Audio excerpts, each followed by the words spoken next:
नमस्कार साथियों, कैसे हैं आप सभी। आई होप सभी बढ़िया होंगे, मस्त होंगे और बिंदास होंगे। तो चलिए, आपका स्वागत है आपके अपने चैनल पर। और मैं अक्षय सर आप सभी के लिए लेकर आया हूं एक करंट अपडेट। और वो क्या है करंट अपडेट कि भारत का एकमात्र सक्रिय ज्वालामुखी जिसमें आगामी कुछ दिनों में 2 बार विस्फोट देखने को मिला है। और वो कौन सा ज्वालामुखी है जिसमें यहां पर विस्फोट देखने को मिलता है और भारत का एकमात्र सक्रिय ज्वालामुखी है जो अंडमान निकोबार द्वीप में है। तो आइए उसी पर हम चर्चा करने वाले हैं, उसी के बारे में हम जानने वाले हैं। और कैसे फटता है ज्वालामुखी उस पर भी हम विस्तार से चर्चा करेंगे। क्यों हुआ विस्फोट इस पर भी हम चर्चा करने वाले हैं। और पहली बार कब हुआ था विस्फोट ये भी हम देखने वाले हैं। तो आप जैसे मेरे पीछे देख ही रहे होंगे कि इस तरह की बिल्कुल भाई जब ज्वालामुखी फटता है तो इसी तरह का यहां से क्या निकलता है बेटा, लावा निकलता है। उन सब पर हम विस्तार से चर्चा करने वाले हैं। पर उससे पहले हम आपको बताने वाले हैं कि कैसे फटता है ज्वालामुखी। आइए उसी पर थोड़ा सा हम चर्चा करेंगे कि कैसे फटेगा ज्वालामुखी। तो देखिएगा, अगर हम यहां पे बात करते हैं बेटा तो ध्यान रखिएगा, यहां पे देखा जाए तो आपका अगर बात करते हैं कि ज्वालामुखी की अगर बात की जाए, जैसे अगर देखा जाए कि यहां पे अगर हम देखें तो ज्वालामुखी की बात करेंगे तो बेटा ध्यान रखिएगा, ये आपका जिस तरह से अगर हम देखें तो इस तरह से आपका क्या होता है भाई, ये इस तरह से एक पहाड़ जैसी कहानी आती है। ये हेल्स होता है, इसके मुख होता है यहां पर। और जब मुख होता है तो इसी के बीचों बीच आपको पता होगा एक नलिका होती है, एक नलिका होती है इसी के बीचों बीच इस तरह से। और जस्ट धरती के नीचे आपको ध्यान रखना है, जस्ट धरती के नीचे यहां पर याद रखिएगा क्या पाया जाता है, यहां पाया जाता है मैग्मा। क्या पाया जाता है बेटा, मैग्मा पाया जाता है। और देखिएगा यहां पे क्या पाया जा रहा है, ये है मैग्मा। क्या है बेटा, मैग्मा।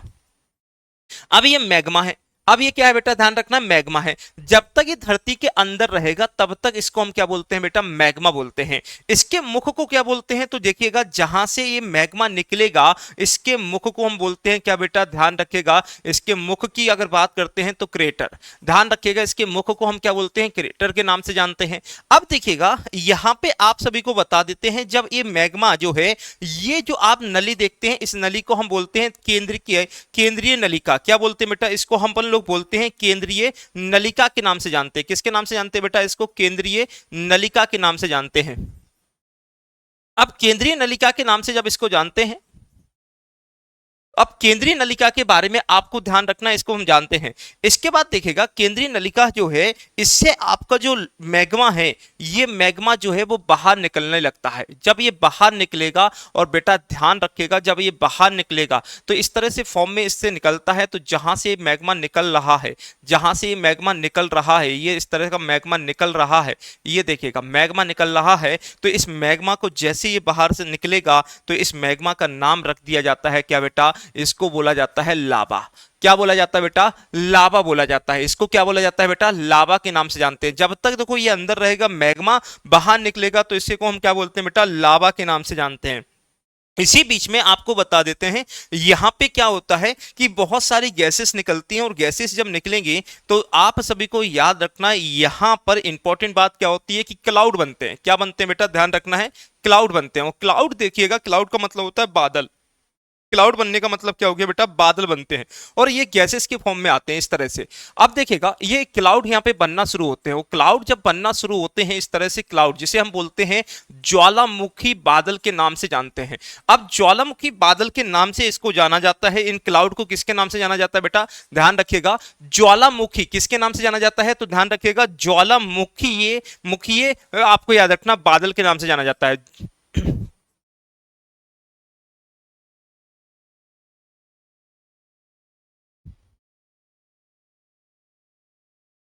ठीक है। अब इसी ज्वालामुखी बादल की अगर बात करते हैं तो बेटा ध्यान रखिएगा, यहां पे सबसे इंपॉर्टेंट जो बात आएगी, यहां पर ज्वालामुखी की अगर बात करें तो इसी में ध्यान रखिएगा, इस ज्वालामुखी में छोटे छोटे से ध्यान रखिएगा, यहां पे लावा जो होते हैं वो क्या होते हैं बेटा, ध्यान रखिएगा चले जाते हैं। और इसी वजह से ध्यान रखिएगा, ये छोटे छोटे जो लावा हैं, ये छोटे छोटे जो अन है, ये लावा जो होते हैं यहां पे क्या करने लगते हैं, बरसने लगते हैं। और यहां पे जब बरसने लगते हैं तो इसको ही क्या कहा जाता है बेटा, ध्यान रखिएगा, लावा बम के नाम से जानते हैं। और अगर किसी व्यक्ति के ऊपर ये पड़ जाए, लावा बम अगर किसी व्यक्ति के ऊपर पड़ जाए, वो पूरी तरीके से भस्म हो जाता है, पूरी तरीके से ध्यान रखिएगा भस्म हो जाएगा। ध्यान रखिएगा, इसलिए इनको हम किसके नाम से जानते हैं, लावा बम के नाम से जानते हैं। तो आइए बताते हैं कि भारत का अगर कहा जाए एकमात्र सक्रिय ज्वालामुखी जो है, जिसमें अभी तो कुछ ही समय पहले 2 बार विस्फोट हुआ है, तो उन सभी पे हम चर्चा करने वाले हैं। तो आइए जानते हैं।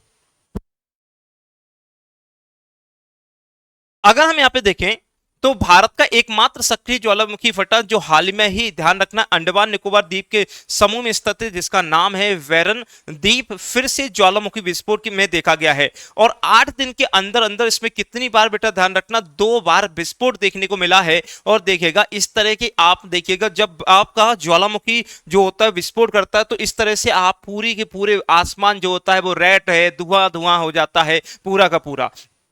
इसके अलावा देखिएगा भारत का एकमात्र सक्रिय ज्वालामुखी जो बंगाल की खाड़ी के नीचे टेक्टोनिक जो प्लेट के टकराव से बना हुआ है। आपको ध्यान रखना है इस बात को भी, वैज्ञानिक इसे पृथ्वी के अंदर की हलचल को समझने के लिए महत्वपूर्ण केंद्र मानते हैं। और यह ज्वालामुखी 13 और 20 सितंबर को फटा है, और दोनों बार ध्यान रखना हल्के हल्के विस्फोट यहां पे दर्ज किए गए हैं, और आसपास के इलाकों में कोई भी इससे खतरे वाली कहानी नहीं है। इसके बाद देखिएगा अगर हम देखें तो वेरन आइलैंड जो है वो है कहां पर, ये देखिएगा वेरन आइलैंड जो है, जैसे आप देखिएगा अंडमान निकोबार द्वीप की बात करते हैं तो आप जैसे मैप में देख रहे होंगे कि अंडमान निकोबार द्वीप है। और अंडमान निकोबार द्वीप में अगर हम बात करते हैं पोर्ट विलियम की, किसकी बात करते हैं, तो बेटा ध्यान रखिएगा पोर्ट विलियम की बात करेंगे। तो पोर्ट विलियम से कितने दूर है आपको ध्यान रखना है। अगर हम देखें तो पोर्ट विलियम से जो बैरन द्वीप है वो कितने किलोमीटर दूर है, तो लगभग 138 किलोमीटर है। कितने किलोमीटर है बेटा, 138 किलोमीटर है। और दक्षिण एशिया का एकमात्र सक्रिय ज्वालामुखी है, ठीक है। और इसमें देखिएगा लगभग अगर कहा जाए तो इस ज्वालामुखी में क्या राख और पत्थर से फैले हुए बना हुआ है। और यह द्वीप जो है वो 354 मीटर ऊंचा है। अंडमान निकोबार की खास पहचान माना जाता है। यह अंडमान निकोबार की क्या माना जाता है बेटा, खास पहचान माना जाता है। साथ ही साथ देखिएगा कुल इसका क्षेत्रफल कितना है, तो बेटा ध्यान रखिएगा 8.34 वर्ग किलोमीटर है। और यह ध्यान रखिएगा किसके पास में है, यह भी क्वेश्चन बन सकता है, तो स्वराज द्वीप के पास में है, जिसे पहले हैवलॉक के नाम से जाना जाता था। और इसके बाद देखिएगा अगर हम कहें तो बेटा ध्यान रखिएगा जितना भी भारत सरकार के पास डाटा है या अंडमान निकोबार के जो प्रशासन के पास डाटा है, उस डाटा के अनुसार अगर हम बात करते हैं तो बेटा ध्यान रखिएगा 1787 में पहली बार इसमें विस्फोट हुआ था। 1787 में पहली बार इसमें विस्फोट देखने के बाद देखा गया था। इसके बाद बार बार भी यहां पे विस्फोट देखे गए। 1991 में भी देखा गया, 2005 में, 2017 में, 2022 में भी हल्के फुल्के यहां पे विस्फोट देखे गए हैं। इसके बाद देखिएगा यहां पर कोई भी इंसान नहीं रहता है। यह जगह सिर्फ ज्वालामुखी राख और पत्थरों से भरी हुई है। भाई कौन रहने चाहेगा इस जगह पर। तो यह समुद्र की सतह से काफी ऊपर उठी हुई दिखाई देती है।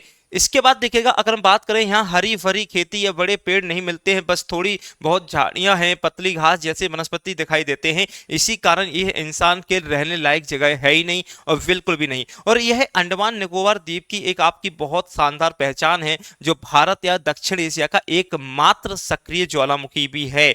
इसके बाद देखिएगा अगर हम बात करते हैं कि भारत के प्रमुख ज्वालामुखी द्वीप कौन कौन से हैं, तो ये पूरी की पूरी हमने आपको एक एक लिस्ट बनाई है, जिसमें 3 अंडमान निकोबार में मिलेंगे, जिसमें से एकमात्र सक्रिय ज्वालामुखी आपको अच्छे से याद रखना है। इसके बाद देखिएगा अगर हम बात करते हैं ज्वालामुखी क्या होता है, एक प्रकार से अगर देखा जाए तो पिघली हुई लावा, राख और इस तरह की चीजें होती जो बाहर निकलती हैं, ठीक है। ऐसे क्षेत्र पृथ्वी की प्रकृति के उन हिस्सों में होते हैं जहां चट्टानी स्तर अपेक्षाकृत कमजोर होती है। ये सारी चीजें होती हैं, ये सब कुछ आपको ध्यान रख लेना है। अब देखिएगा कैसे ज्वालामुखी विस्फोट होता है।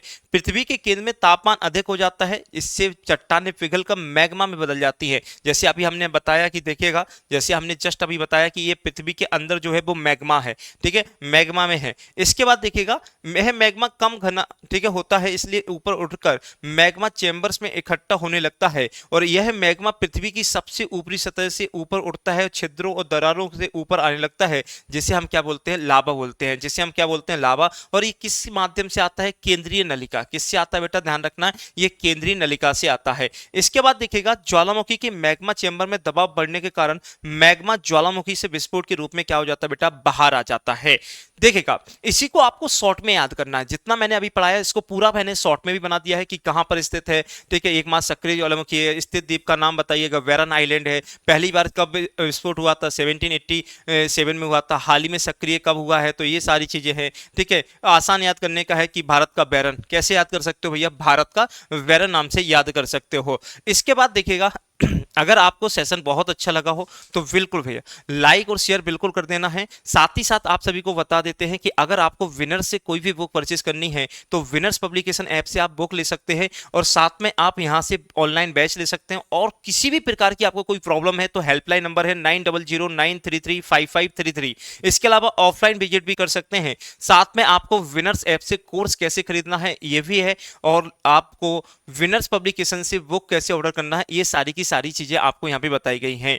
और आप सभी के लिए एक गुड न्यूज भी है कि विजय पथ, ठीक है, विजय पथ टेस्ट सीरीज शुरू होने वाली है एमपी पुलिस के लिए, तो उसमें जुड़ना ना भूलें और जल्दी से जल्दी उसमें रजिस्ट्रेशन करा लें और अब की बार वर्दी पार हो जाएगी। तो कैसा रहा सेशन, आई होप सभी बढ़िया रहा होगा। तो उम्मीद करते हैं इसी प्रकार के सेशन के साथ जुड़े रहें अपने विनर्स चैनल के साथ। धन्यवाद।